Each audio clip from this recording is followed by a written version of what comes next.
हिंदू धर्म में समय एक चक्र की तरह है। ये 4 युगों से होकर गुजरता है। सतयुग, त्रेता युग, द्वापर युग और कलयुग। हर युग एक अलग दौर होता है, अपने अलग धर्म और अधर्म के साथ। हम कलयुग में जी रहे हैं, जो इन सब में सबसे आखिरी और सबसे अंधेरा युग माना जाता है। कहते हैं कलयुग में क्लेश, अज्ञानता और आध्यात्मिक अंधकार फैला हुआ होता है। जरा सोचो, एक ऐसी दुनिया जहां लालच और ईर्ष्या का राज हो, जहां लोग आध्यात्मिक तरक्की से ज्यादा धन दौलत को अहमियत देते हों। बस यही है कलयुग, एक ऐसा समय जब इंसान ईश्वर से सबसे दूर चला जाता है। कुछ ग्रंथों के अनुसार कलयुग की शुरुआत हजारों साल पहले भगवान कृष्ण के जाने के साथ हुई थी। वहीं कुछ लोग मानते हैं कि ये तो धीरे धीरे हो रहा है, जैसे कोई जलता हुआ दिया बुझ रहा हो, और हम अभी इसी दौर से गुजर रहे हैं। इसकी शुरुआत कैसे भी हुई हो, लेकिन कलयुग का सिद्धांत हमें आज के समय की चुनौतियों को समझने का एक जबरदस्त नजरिया जरूर देता है। हिंदू धर्म में हर युग के स्वभाव को समझाने के लिए बहुत ही रोचक कहानियों का उपयोग किया गया है। सतयुग में मनुष्य देवताओं की तरह थे, नेक और एक दूसरे के साथ प्रेम से रहते थे। धर्म, जिसका प्रतीक एक बैल है, 4 पैरों पर मजबूती से खड़ा था। जैसे जैसे हम एक युग से दूसरे युग में आगे बढ़े, वैसे वैसे धर्म का एक एक पैर कम होता गया, जो नैतिकता के पतन को दर्शाता है। कलयुग में धर्म अपने आखिरी पैर पर खड़ा है, लड़खड़ा रहा है, मानो कब गिर जाए।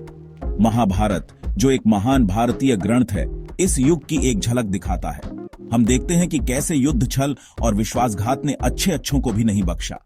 ये कलयुग में घटती नैतिकता और बढ़ते हुए अराजकता को दर्शाता है। लेकिन इन कथाओं का उद्देश्य हमें डराना नहीं है।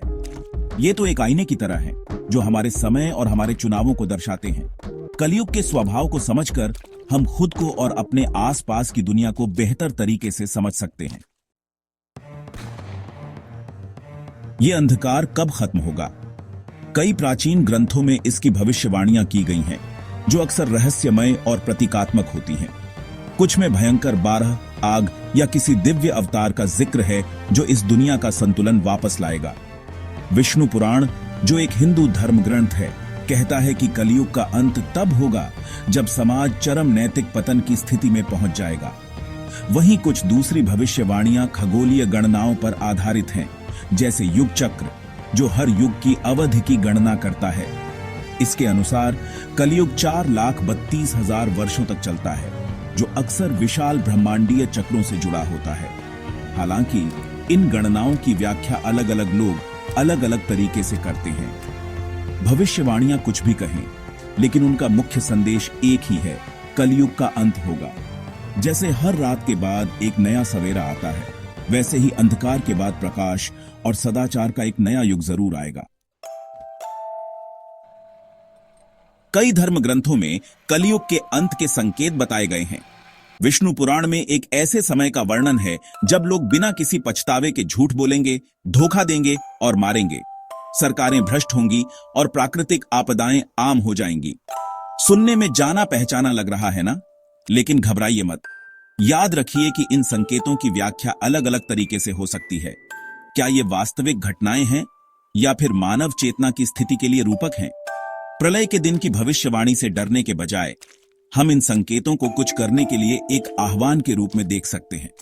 कलयुग का अंत सिर्फ नाटकीय घटनाओं के बारे में नहीं है, ये मानव चेतना में बदलाव के बारे में है। जब हम लालच पर करुणा, छल पर ईमानदारी को चुनते हैं, तो हम उस बदलाव में योगदान करते हैं। चक्रीय समय की खूबसूरती यही है कि अंत ही नई शुरुआत होती है। कलयुग सिर्फ अंधकार का युग नहीं है, बल्कि यह आध्यात्मिक विकास का अवसर भी है। जैसे कहते हैं ना, कीचड़ में ही कमल खिलता है।